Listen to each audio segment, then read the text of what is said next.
Oh, can I be in your gang now? I've got some proper outdoor clothing. Well, we're not here to talk about that today. What we're here to talk about is my new Bushcraft Loadout. This is the Savotta Jaakari Medium. If you've come here purely for the pack, then I've done, my last video was a deep dive into the actual pack itself, so we're not going to go into that today. What we're talking about is the actual gear inside. So let's get straight into it. So first up, what have we got going on? Well, we've got a nice wool blanket here on the top. I am going to pair this up with a sleeping bag you'll see at the bottom, so it is probably considered more of a luxury item, but oh man, they're just so good to have around camp. They just add so much more comfort and homeliness vibe in that, I suppose you could say. So we've got a nice little wool blanket here. On the left hand side, slotted down between the bag and the pouch, is, now this is one of my newest additions, and I swear to God, right, so if there was a fire in my house and I could only bring one item outside with us, this is it, man. This is my newest but my most loved already piece of kit in the whole world. I love it. This is the Gransfors bruk Scandinavian axe, so it's a little bit bigger than the small forest axe, which is really popular in the bushcraft community. It's razor sharp, got the maker's initials there, BK. It's handmade in Sweden, hand forged, and oh, proper love this. You're going to be seeing this all the time now out on my wild camps because, like I say, it's my favourite bit of kit. On the right hand side, slotted down like the axe, is my new saw, Silky big boy. So what I found with the axe, now that I've got like a decent, oh, this is another thing about this axe, right? Why did nobody tell me for 2 years, 1 year, 2 years, Daz, you need to go and get yourself an axe? Like, oh, proper game changer. It's so much fun using.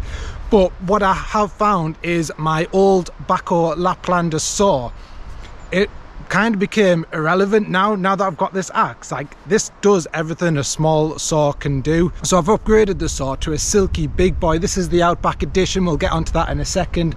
But so I'm felling down a dead tree, and now I need to saw that dead tree up into blocks to then process down even further with the axe, and the Backo Laplander just was not cutting it. So the Silky big boy, this proper bites into wood. Like, it's a monster. So it's the Outback edition. To be honest, completely honest with you, I only bought this version of it because I like the color of it. Like, I think it suits the outdoorsy vibe and all that. So, but the slight differences are the different handle. It's got a coating on the blade to help with rust in that, I think, and I believe the blade is very slightly thicker as well. There's probably a few other things, but honestly it probably works exactly the same as the original Silky. Oh, just cut myself already. Do you know what, right, this is another thing, I've just cut myself on this blade. With me axe, you think an axe is more dangerous, right? And I suppose it is. If you do accidentally chop yourself with an axe, it's going to be worse than a little scratch like that on a saw. But I've not once hurt myself on the axe. A few times now with this saw, I've just nipped myself just like that. And yeah, so a saw, although it's not as dangerous as an axe, you tend to have more little cuts like that. Ugh. Right, let me sort this out and I'll get back to you. Actually, let's just carry on, right? So I've got a first aid kit in here. Convenient time to bring that out. It's somewhere up in here, I think. I've just moved position of it, which is probably is not a wise move. So always keep your first aid kit exactly where you know where it is. All right, let's just go through this. So in this hood, we've got a Mora, you know, just the cheap Moras from Amazon. I did have the Mora Garberg, but because it has that secondary bevel, I found it like harder to sharpen out in the field. So this is a Scandinavian grind. It's really easy to sharpen out in the field. Just with one of those DC4s, you can get it razor sharp again. So I'm just trying this out again. Like, it's a cheap knife, but the Scandinavian grind, I really like it. So we've got that. We've got some work gloves. You should always use your work gloves with your saw. Good example there for you. What else do we have in here? I've got a new pillow. This is the hiking chair pillow. The other pillow that I had, the Trekology one, it had like a dip in the middle, and this does as well, but not as prominent. So I've not tested this out yet, so it'll be the first time using it on my next wild camp. But it's got some nice cushion on it, and yeah, it feels good, so high hopes for that one. Okay, so the first aid kit is not in there. I moved it about and now I don't know where it is. We'll go into this side pouch here. I know there's a bandana in here, so I can just use that in my little hand, as if we're doing this already, man. Jesus. Here's the thing. So now that I'm swinging an axe about in the woods, and a lot of the time I do go out by myself, I feel like it is time to upgrade my first aid kit. So I have bought an Israeli bandage, just like a compression bandage. Worst case scenario, hopefully I'll never need to use this, but now that I've got an axe part of my kit, I think it is probably important I carry this for worst case scenario. So Israeli bandage there. Whiskey flask to you know, to sterilize your wounds. That's literally all I use the whiskey for, because I'm sensible. We've got a shamag, a million different things you can use a shamag for. Let's put that up there for a second. There we go, bandana. Wrap up my hand with that. Oh man. Oh, like I say, that Silky big boy is an absolute monster, and I've just proved it there on myself. So a little tip here with a bandana and a shamag, right? A lot of people use the shamags as a towel if like they're going swimming or whatever, and I do that as well. It's really good for a towel. But if you dry yourself off 90% using your bandana, which it is possible because I do it all the time, you dry yourself off 90% with your bandana, and then just that 10% dry yourself off with the shamag. It's much easier to then dry off your shamag rather than using your shamag for your whole body, get it soaking wet and damp. And if you're not in the correct conditions, or if you don't have a campfire going, shamags can be a little bit tricky to get back bone dry again, and then you're restricting it now because it's wet, and you can only really use it as a towel again in the future or whatever. So to keep this dry and to keep it usable for other things, try just using your bandana to dry 90% off, and then wipe yourself down with the shamag. I've been doing that recently and it's been working out really well. So there we go. Also in this side pouch, these are massive, like 4 litre, but they're massive. I've got my clean canteen water bottle, nothing new there, I've used that for years. And the Torx titanium mug. They go in pretty nicely, not perfect, but pretty nicely together. And once it's in that side pocket, that little rattle in that, you don't hear it anymore. So yeah, those work really well. And here we go, here's my first aid kit for a little plaster. We're not going to go into the first aid kit. I've just got some simple stuff in here like plasters, wet wipes and paracetamol and stuff. Oh, I've also got a little in here, is like a little needle and thread. Never know, I might have to go John Rambo and start stitching myself up. It's more for like clothing and that, obviously. Right, I'll put this plaster on, I'll get back to you.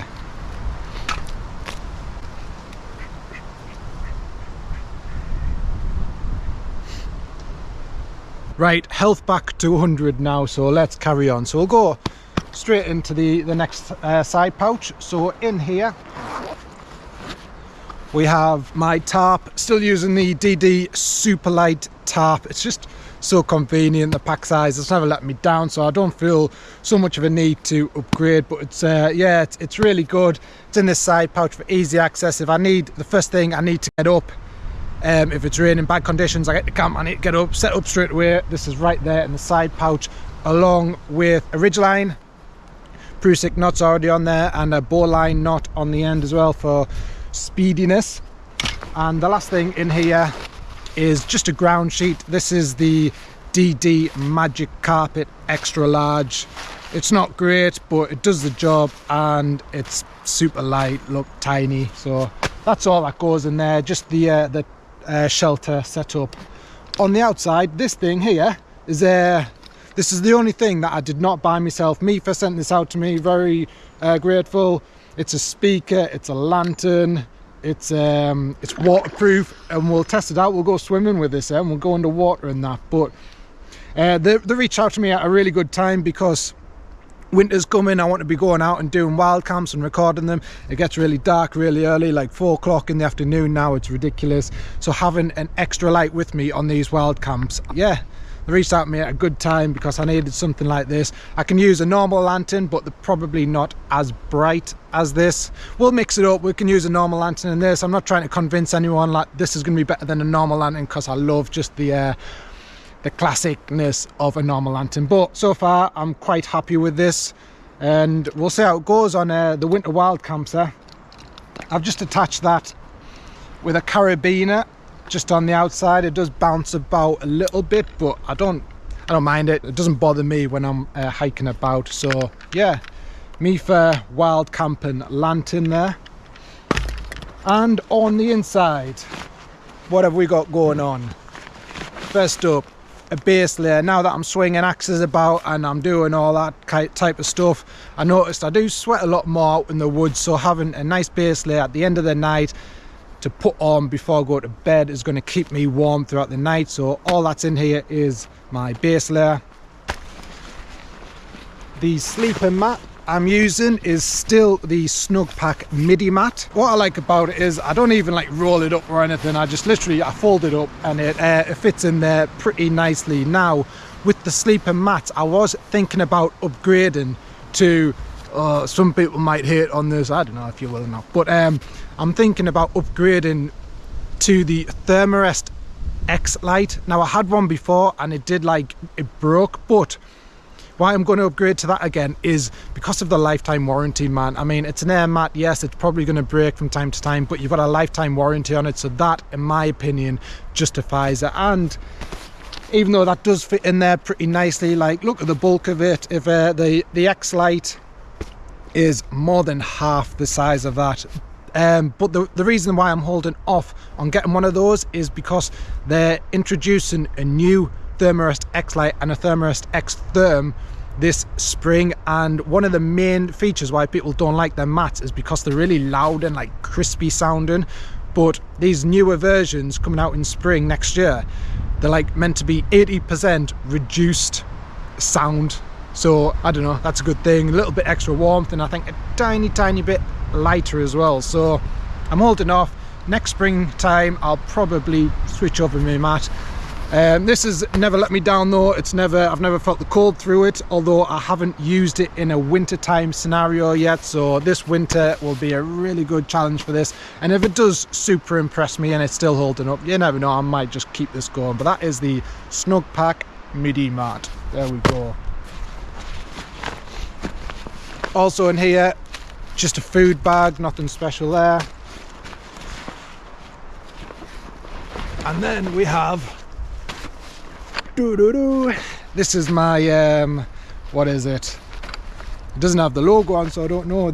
It's a One Tigris camping chair. So I originally got a different coloured version, which is like £10 cheaper, but it had the big One Tigris logo there. You set up the chair and it's got a big One Tigris logo on the chair, and I wasn't feeling it. Like, I didn't like it. I don't like big labels like that. I don't mind small ones and that dotted about, but big labels like that, nah, I wasn't feeling it. So I sent it back and I upgraded. It's not really an upgrade, I just got the camo version where there's no labels. No, there is a tiny one somewhere. There, look, there's a tiny little logo there, but I really don't mind that. Really good chair when you first get to camp, and if it's not raining or something, set up your chair, just have a little 5-10 minutes or something. Now I do have other types of chairs which I'll be switching to and fro. I've got a hammock and that I can use. I've got the Bushcraft stool, I've got another little stool, but this ultimate comfort, this wins, like it. But obviously the cost of that is, it's much bulkier as well. But I'm really enjoying it, really happy with this. This is the One Tigris camping chair. Nothing new here. This is the Vanquest EDCM Huge or something, I don't know its name. I've done a video about it and I think I got the names mixed up, but it's really good organizer. I'm not going to go through all of it, but here's a couple of things, new additions in here that I want to point out. First up, big ferro rod. This is a beast. The sparks that come off this are hellish. Also in here I have, this is a Zippo hand warmer. It's a bit of a luxury item again, I suppose, but winter's coming, it is getting cold, so I've got my wool blanket, I've got my sleeping bag, and then I've got this Zippo hand warmer, and those three things, it's just a bit of external heat in your sleep system. So sleeping bags and everything are good, but they're using your body heat to heat up that space. I always used to use my water bottle, heat that up on the fire and then bring that into bed with me, but it only lasts pretty well, to be fair, about halfway through the night. Then you've got to get back up in the middle of the night, reheat it, get back into bed, where this lasts for 12 hours. It's tiny, it goes into that little organizer like you've seen, and yeah, it's working really well for me so far. So it's part of the main bit of kit at the moment, especially in winter. So there we go, nice Zippo hand warmer. I've got it in a little Sealy bag just to try and keep that the fuel, so I don't lose the fuel through evaporation or whatever the word is. There we go. And lastly, nothing's changed here as well, snug pack hammock quilt.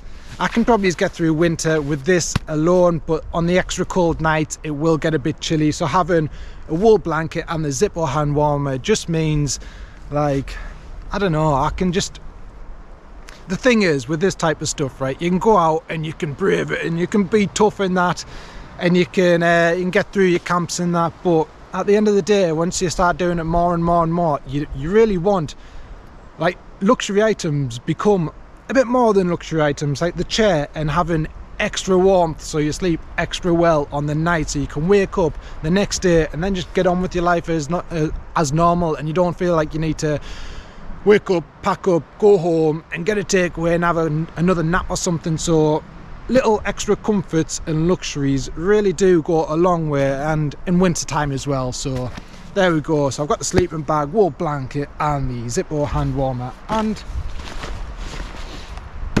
that's it, guys, that's everything.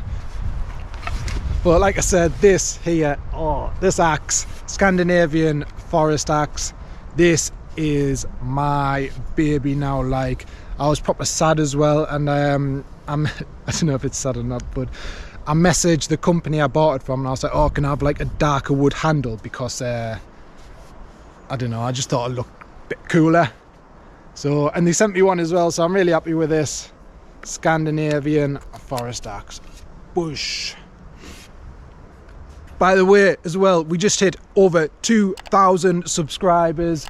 Come on, I'm absolutely buzzing with it. Thank you everybody for making my dream come true and subscribing. Really means so much.